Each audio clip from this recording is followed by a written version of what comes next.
Just the idea that we were, quote, professionals being given money, equipment, people who are in unions to operate lights and sound, and then we were just doing this absurd sort of jackassery. No, wait, let me say something. Let me say something. The first movie that I ever got to do was Anchorman. And that was definitely a case where I wanted to put things in the movie that when I was 14 or 15 years old, I would have gone, oh my God, someone else out there thinks this. Rick, where'd you get a hand grenade? I don't know. Begin!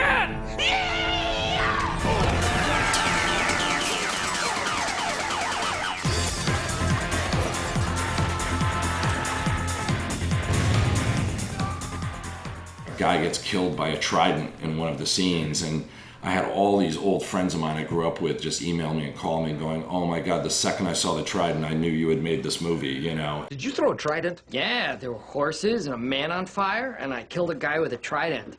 Rick, I've been meaning to talk to you about that. We grew up pretty poor, and my mom was a cocktail waitress. My dad was like a bank teller who played in a band. And for me, when I was a little kid, some of the earliest memories I had when my mom would read us storybooks and change the words in them. And, you know, so a story of just like Tommy and Susie going to the supermarket became them shoplifting and taking the car keys. And I just remember being in kindergarten, first grade, and just laughing really hard at this stuff. Those were always the moments where you just felt kind of the freest and life would sort of just lighten.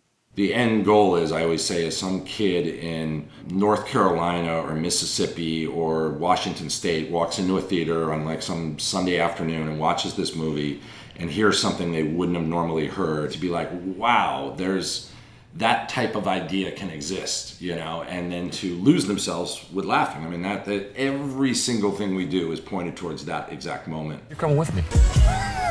It's a wooden gun. Oh! We just did this movie called The Other Guys. You know, it's a cop buddy movie, which is certainly a genre that's been pounded and done over and over again. So we sort of felt like the way to make it fresh and the way to give it stakes again was to talk about the financial fraud and the Ponzi schemes and the banks. Investor David Ershon has been accused of pilfering $32 billion. This is our time. The city's dying for a hero. I'm Detective Gamble. This is Detective Hoyts. We need your cooperation. Bad idea.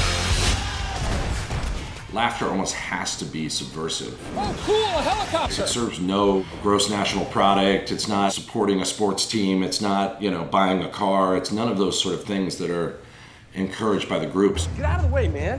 Wait, are you David Ershon? Yeah, well, it's Sir David Ershon, but I don't bother with the so anyway, a little bit of a rush. Our style of comedy is pretty absurd, and to pair it with those ideas made for like an interesting stew. You have the right to remain silent. Anything you do or say can be used, what's the next word? As a flotation device. As a flotation device. Some people really, really loved it, and some people didn't dig the kind of mixture of it and stuff, but not for a second did I feel bad about trying it. It's like, no, you have to do this. To not do this is, you know, covering up too much, putting your head in the sand too much. We're gonna do good cop, bad cop.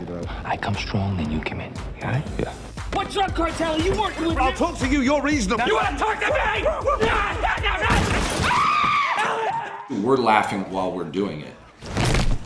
I thought you said bad cop, bad So cop. it's more of like a feeling we're just experiencing that we're then trying to capture so other people can experience it as well. If we're not having that feeling, then I would get worried. Then I would say, whoa, whoa, whoa, we need to back up and recalculate. But as long as we're chasing that feeling, we're fine. Buckminster Fuller said, I just do what needs to be done. That's how the universe invents itself.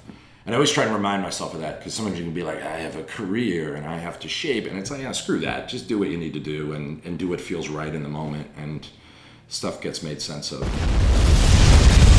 How do they walk away in movies without flinching when it explodes behind them? There's no way! The movie industry is completely irresponsible for the way they portray explosions!